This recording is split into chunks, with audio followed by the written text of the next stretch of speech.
السلام علیکم، کسان مددگار ہفتہ وار نیوز بلیٹن میں خوش آمدید۔ Headlines. کپاس کی بحالی ایک بڑا چیلنج بن گئی۔ پاکستان میں کپاس کی پیداوار گزشتہ 10 برسوں میں نمایاں طور پر کم ہو کر تقریباً 14 ملین گھانٹوں سے 7 ملین گھانٹوں تک آ گئی ہے، جس کے باعث ملک کو اربوں ڈالر کی کپاس اور سودی دھاگہ درآمد کرنا پڑا۔ ماہرین کے مطابق صرف بہتر بیج کافی نہیں، کیونکہ کسان اب فصل کا انتخاب منافع کو مد نظر رکھ کر رہے ہیں، جس کے باعث کپاس کی بحالی ایک پیچیدہ مسئلہ بن چکی ہے۔ سندھ کابینہ کے بڑے فیصلے، گندم سستی اور ترقیاتی منصوبوں کی منظوری۔ وزیر اعلیٰ سندھ مراد علی شاہ کی زیر صدر کابینہ نے ٹرانسپورٹ، پولیس، تھر ریلوے منصوبے اور دیگر شعبوں کے لیے اربوں روپے کی ترقیاتی اور مالی پیکج کی منظوری دے دی۔ اجلاس میں گندم کی سرکاری قیمت کم کر کے 8,000 روپے فی بوری کرنے، تھر کوئلے کی ترسیل کے لیے ریلوے منصوبے اور مالی شفافیت بہتر بنانے کے اقدامات کی بھی منظوری دے دی گئی۔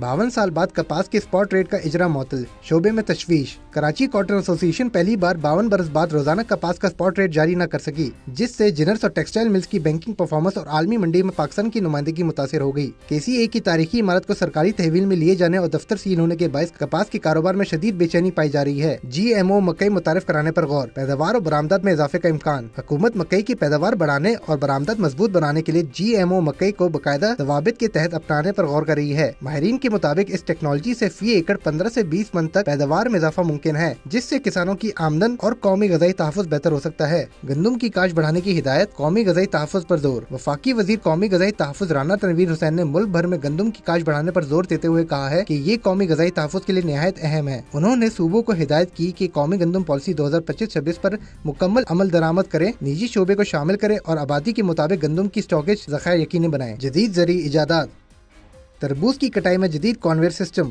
جدید نیم خودکار کنویئر سسٹم کی مدد سے تربوزوں کی کٹائی اب پہلے سے کہیں آسان ہو گئی ہے۔ جہاں مزدور تربوز ہاتھوں سے براہ راست نرم ربڑ والے کنویئر پر رکھتے ہیں، یہ نظام تربوز کو جھٹکوں اور گرنے سے بچاتا ہے، جس سے پھل محفوظ رہتا ہے اور ٹرک تک بغیر نقصان کے پہنچ جاتا ہے۔ اس ٹیکنالوجی سے کسانوں کی محنت کم، وقت کی بچت اور مارکیٹ میں بہتر معیار کے تربوز کی فراہمی ممکن ہو جاتی ہے۔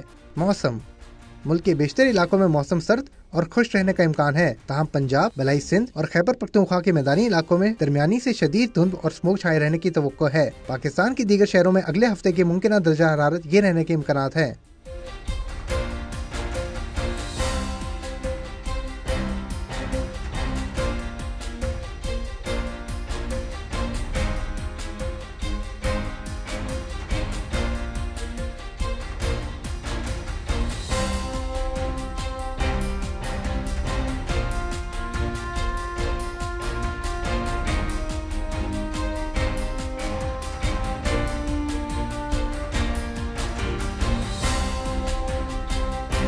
منڈی نرخ نامہ، گزشتہ ہفتے میں منڈی کے نرخ یہ رہے۔